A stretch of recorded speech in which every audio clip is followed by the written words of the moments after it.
Donc nous voici à l'INRA d'Orléans en compagnie de Jérôme Rousselet et de Christelle Robinet qui nous accueillent afin d'aborder une thématique de réchauffement climatique avec la processionnaire du pain. Bienvenue à l'unité de recherche de zoologie forestière, qui est un laboratoire qui travaille sur la réponse des insectes forestiers au changement climatique. Et donc je vous propose de découvrir nos travaux sur cette thématique avec mes collègues Christelle Robinet et Daniel Sauvard.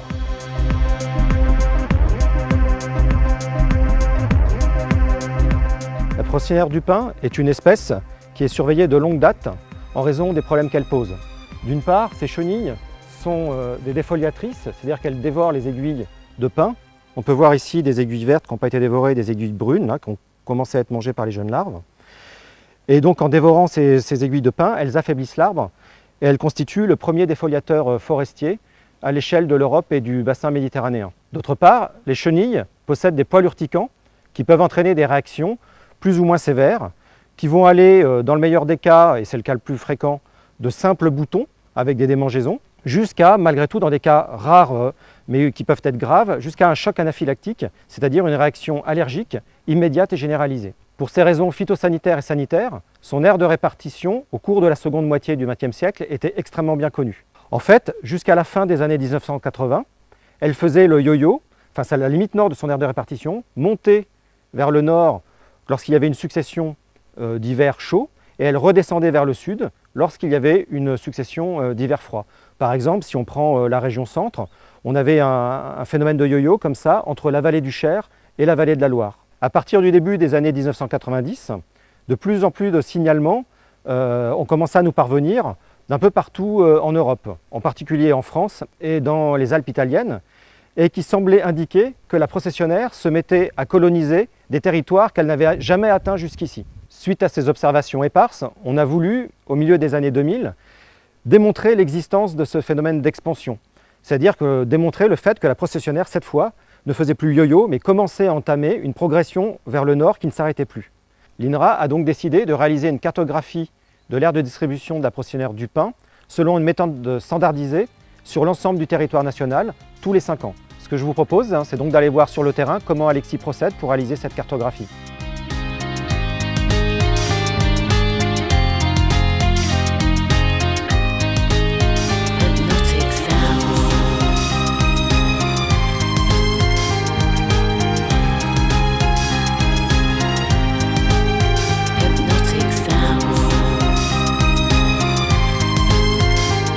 Alors je me suis arrêté ici parce que j'ai vu qu'il y avait un nid de processionnaire du pin. Donc avec mon GPS, je vais aller au pied de l'arbre, enregistrer sa position.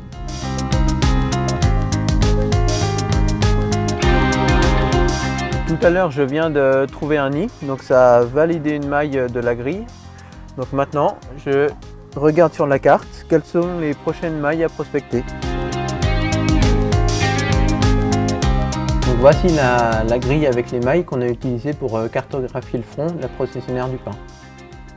Donc on a découpé la France en carrés de 8 km par 8 km et à l'intérieur de chaque maille, on va parcourir l'ensemble des routes goudronnées. Alors, le front de la processionnaire du pin, c'est quelque chose qu'on suit tous les 5 ans. Alors on a utilisé le front de la campagne précédente, donc 2010-2011, pour nous aider à cibler les mailles qu'on allait prospecter cette année. Alors pour obtenir ces points, je suis allé sur le terrain en me basant sur le front qui avait été fait il y a 5 ans, de la campagne précédente, et on a vérifié la présence de la processionnaire du pin.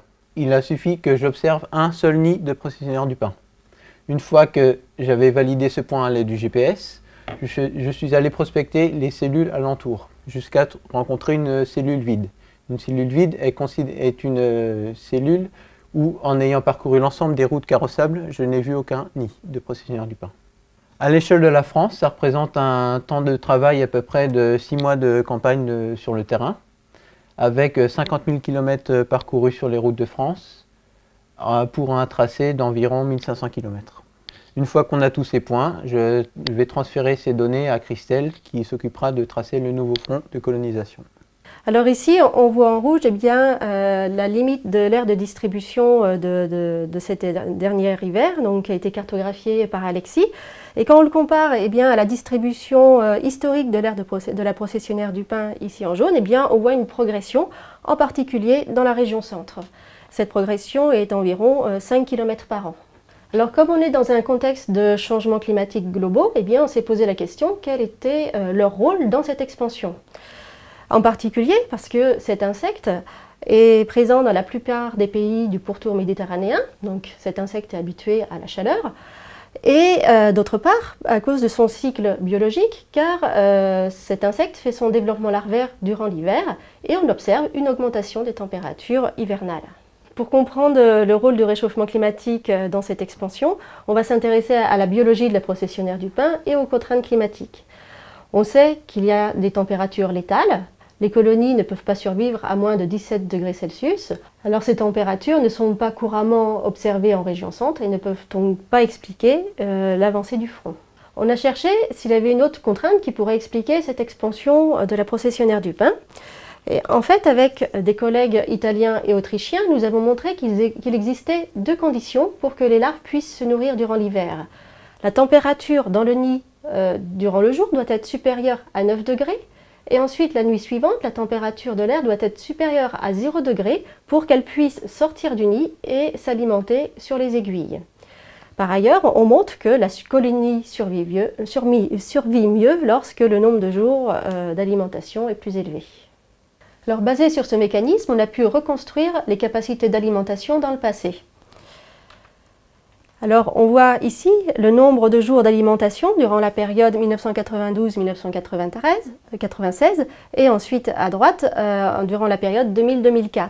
Et on voit que les conditions d'alimentation se sont nettement améliorées dans la région centre et sud du bassin parisien. Et en parallèle, la processionnaire du pin a réussi à franchir une zone qui lui était moins favorable. Alors, le changement climatique global, étudié par les climatologues à l'échelle de la planète, se traduit ici par une augmentation des températures localement, on a vu du côté d'Orléans, et nous avons montré que cette augmentation des températures expliquait l'expansion de la processionnaire du pin. Grâce à ce lien entre l'expansion de la processionnaire du pin et le changement climatique global, la processionnaire du pin, son front d'expansion plus précisément, est devenu un bioindicateur du réchauffement climatique en France par l'ONERC. L'ONERC étant l'Observatoire national sur les effets du réchauffement climatique. De plus, la processionnaire du pin a été citée dans le 4e rapport du GIEC comme un des rares exemples où on a établi un lien de cause à effet avec le réchauffement climatique. Le GIEC étant un groupe d'experts international travaillant sur les changements climatiques. À l'échelle nationale, cette fois-ci, nous avons développé un modèle mathématique qui repose sur deux facteurs. D'une part, la survie durant l'hiver, liée aux conditions d'alimentation des larves, et d'autre part, sur un facteur lié à la dispersion et au vol des papillons. En fait, il ne peut y avoir expansion de la processionnaire du pin seulement s'il y a d'abord dispersion et ensuite survie et établissement des populations.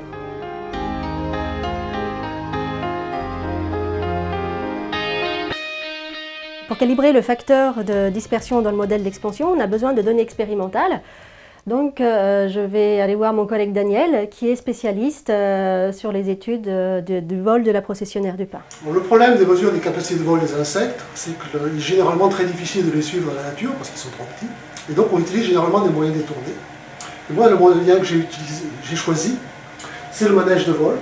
C'est-à-dire que l'on va fixer l'insecte sur un bras qui peut tourner autour d'un axe. De cela, et on va enregistrer en fait le nombre de tours que fait l'insecte en emportant l'axe. Ça va donner donc une idée de la distance de vol et également des caractéristiques de son vol, c'est-à-dire quand est-ce qu'il s'arrête, quand est-ce qu'il vole, etc. Alors c'est un moyen effectivement très artificiel, mais on a montré par expérience que les résultats qu'il donnait étaient assez cohérents avec ce que l'on connaît de la biologie de l'insecte. Alors je dispose ici d'un certain nombre de manèges de vol qui sont installés en batterie. Donc je vais installer un insecte dessus. Comment ça fonctionne. Donc en fait il est juste épinglé sur l'axe.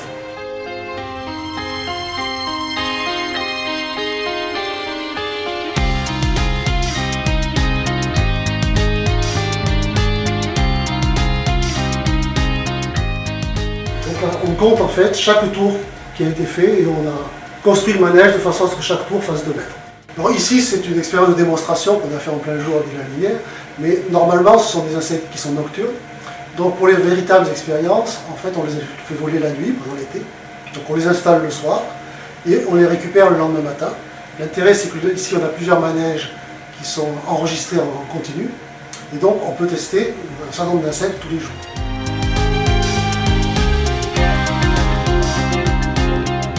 Donc, je vous ai montré tout à l'heure un mâle qui est plus petit et qui vole très bien. Là, c'est une femelle, donc c'est beaucoup plus gros, elle est à peu près 3 fois plus grosse en général, avec surtout un abdomen extrêmement volumineux, puisqu'en fait, elle transporte énormément d'œufs. En général, on sent 200 œufs.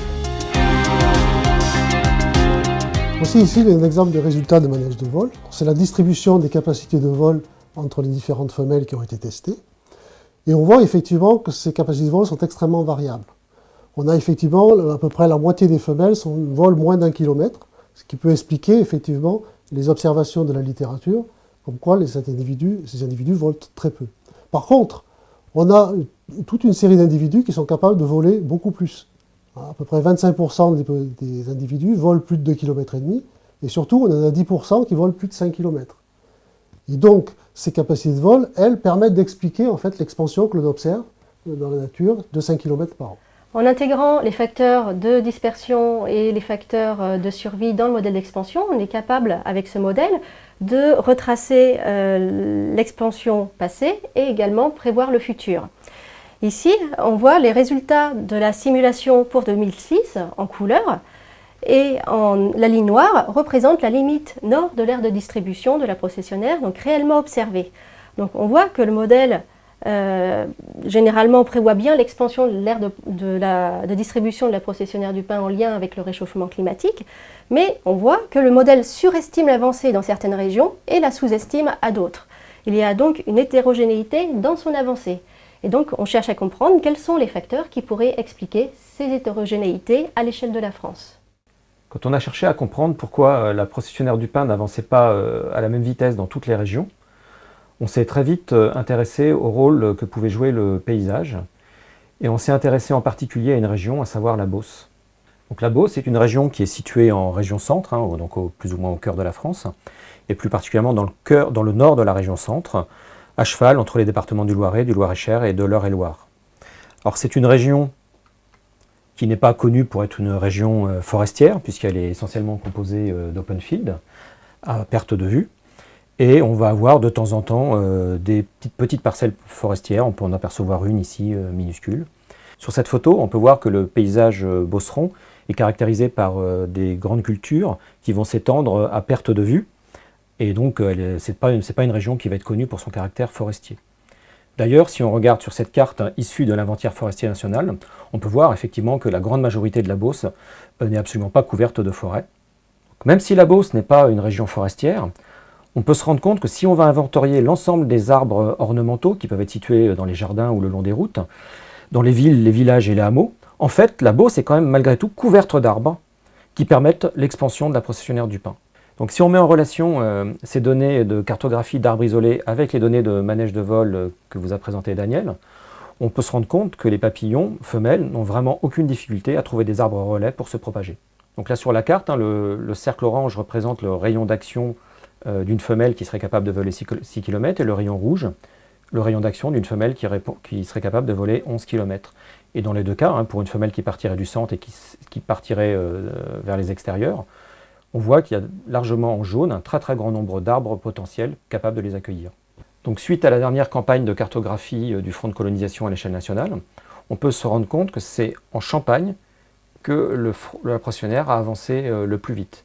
C'est-à-dire qu'on retrouve exactement le même phénomène que celui qu'on avait observé en Beauce dans les années 1990, dans un paysage en fait très similaire, ce qui a tendance à nous effectivement confirmer le rôle que peut jouer ce type de paysage dans le processus d'expansion. Comme nous avons montré que dans les territoires non forestiers, comme la Beauce, ce sont les arbres ornementaux qui sont responsables de la propagation de la processionnaire du pin, on s'est intéressé au milieu urbain, d'autant plus que c'est là que la processionnaire du pin va poser des problèmes de santé publique importants. Donc pour comprendre comment la processionnaire du pin circulait entre différents paysages et comment elle pouvait pénétrer à l'intérieur d'une ville, on a recensé les arbres ornementaux sur 5 communes situées entre la Loire et la forêt d'Orléans, donc au nord de l'agglomération orléanaise. Et on a inventorié tous les arbres hôtes de la processionnaire, c'est-à-dire les pins, les cèdres et les douglas, qu'ils soient situés sur le domaine public ou sur le domaine privé, le long des routes, dans les parcs et les espaces verts ou dans les jardins de particuliers. Donc on peut voir sur ces résultats d'inventaire au niveau du nord de l'agglomération d'Orléans qu'en fait on a des arbres qui couvrent à peu près toute la zone d'inventaire avec 9321 arbres sur l'ensemble des 5 communes, c'est-à-dire quand même à peu près 2 arbres par hectare. Ce qui fait que la processionnaire n'a vraiment aucune difficulté pour circuler à l'échelle de la ville. Et ce qui est intéressant en outre, c'est qu'on peut voir que les ronds noirs là, représentent le pin noir et les ronds oranges le pin sylvestre, et que ce sont donc les 2 arbres les plus plantés sur l'agglomération orléanaise. Et par malchance, ce sont aussi les 2 arbres préférés de l'insecte, et ceux qui vont conduire donc à ce que le niveau de population de l'insecte soit assez élevé sur cette ville. Les travaux que nous avons présentés ont permis de montrer qu'il existait un lien direct, d'un côté entre le réchauffement climatique global à l'échelle de la planète, et de l'autre côté, l'expansion de la processionnaire du pin vers le nord et en altitude, ici en France. On a vu par exemple avec Christelle que ce réchauffement climatique global en région centre se traduisait par une augmentation des températures hivernales, donc un réchauffement climatique local, qui lui-même se traduisait donc par l'expansion de la processionnaire du pin. Alors étant donné les prévisions des climatologues pour le futur, l'avancée de la processionnaire du pin paraît inexorable, et ce qui paraît inexorable aussi, c'est toutes les nuisances qui vont avec. Alors par contre, à l'échelle d'un territoire, évidemment, on ne va pas pouvoir jouer sur son climat, ni sur les émissions de gaz à effet de serre des autres territoires. Par contre, ce qu'on peut faire, c'est agir sur son paysage. Alors bien évidemment, on va agir aussi en mettant en œuvre des méthodes de lutte, comme on peut voir ici, derrière un sac avec un piège qui est destiné à collecter les chenilles en procession qui vont descendre au printemps au sol, ou d'autres méthodes de lutte. Mais on peut aussi surtout agir sur le paysage, c'est-à-dire limiter la propagation de l'insecte et ses possibilités de circulation, et donc ses nuisances. On voit ici par exemple qu'on est dans un espace public, avec des nids de processionnaires au-dessus d'un banc. Et dans ces zones-là, typiquement, si on avait planté des essences moins favorables que son essence préférée, on n'aurait évidemment pas de processionnaires ou beaucoup moins de nids de processionnaires qu'il y en a aujourd'hui. Donc on voit bien ici que agir sur les essences qu'on choisit et donc agir sur le paysage qu'on fabrique est un moyen de s'adapter au réchauffement climatique. Le travail qu'on vous a présenté illustre aussi que la recherche, c'est un travail d'équipe qui mobilise des compétences variées. On a vu par exemple avec notre collègue Christelle qu'on peut avoir une formation de mathématicienne, avec mon collègue Daniel ou moi-même qu'on peut avoir une formation de biologiste. Et puis la recherche, ce n'est pas simplement des chercheurs, c'est aussi toute une équipe technique. Et on a vu avec Alexis à quel point le travail de terrain est la base même, ce travail d'observation est la base même de tout le travail qui peut être réalisé par la suite. Donc ça veut dire au final qu'un travail de recherche, c'est effectivement des compétences disciplinaires très variées et des niveaux d'études très différents qui tous contribuent à un même objectif et à la réponse à des questions qui peuvent avoir un intérêt sociétal, comme ici le réchauffement climatique.